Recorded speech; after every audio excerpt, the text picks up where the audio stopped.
안녕하십니까. 메이저리그 기자 이현우입니다. 요즘 야구 팬들 사이에서 드라마 스토브리그가 엄청난 화제가 되고 있습니다. 지난 17일에는 시청률이 19%를 넘어서면서 동시간대 1위가 됐다고 하더라고요. 저도 정말 즐겨보고 있는데요. 제 생각에 드라마에 나오는 야구 선수 중에서 가장 인기 있는 선수는 강두기 선수인 것 같습니다. 국가대표 에이스로서 팀에 대한 애정도 넘치고 젊은 선수들한테도 동경받는 멋진 베테랑이더라고요. 그런데 최근 토론토에서 류현진 선수가 차지하고 있는 위상이 젊은 선수들 사이에선 정말 강두기 현실판 못지 않은 것 같습니다. 미국의 유료 스포츠 전문 매체죠. 디애슬레틱에서 지난 주말 토론토 팬 페스티벌에서 있었던 질문들을 정리한 기사가 하나 올라왔는데요. 기사를 쓴 사람은 토론토의 비트라이터인 케이틀린 맥그레스라는 사람입니다. 이 맥그레스와의 인터뷰에서 토론토의 유격수 유망주죠. 보 비셋은 류현진이 토론토에 온다는 소식을 들었을 때 자신을 포함한 토론토 선수들이 많이 로스 애킨스 단장한테 문자를 했고 팀원들끼리도 문자를 주고받으면서 류현진 선수 영입에 대해서 정말 흥분했다고 밝혔습니다. 그 이유는 역시 지난해 내셔널리그 싸이영상 2위이자 메이저리그 전체 평균 자책점 1위인 선수를 영입하면서 구단이 승리에 대한 의지를 보여줬다는 거죠. 그리고 베테랑 외야수인 그리청 역시 류현진은 투구를 할 줄 아는 선수다. 그는 단순히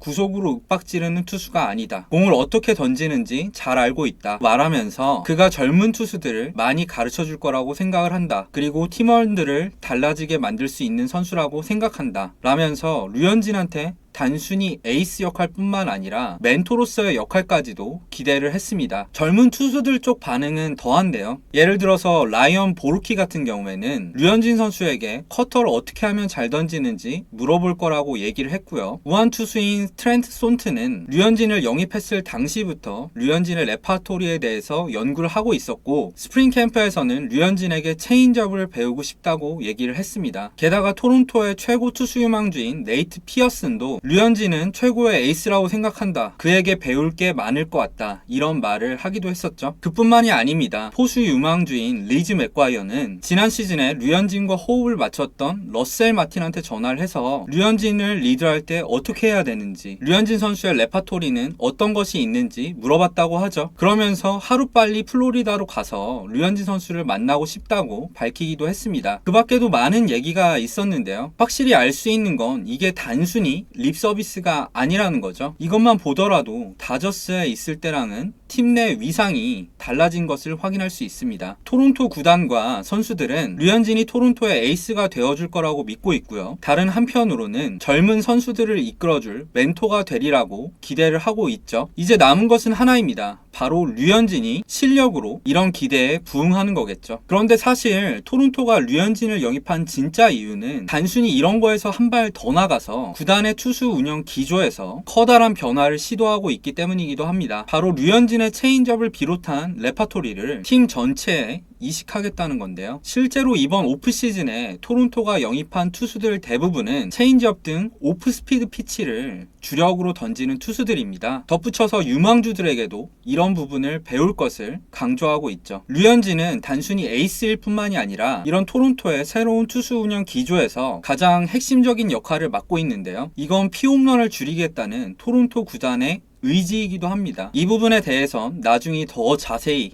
얘기해 보도록 하겠습니다. 이번 영상은 여기까지입니다. 재밌게 시청하신 분들은 좋아요와 구독 부탁드리겠고요. 지금까지 시청해 주신 분들 모두 감사합니다.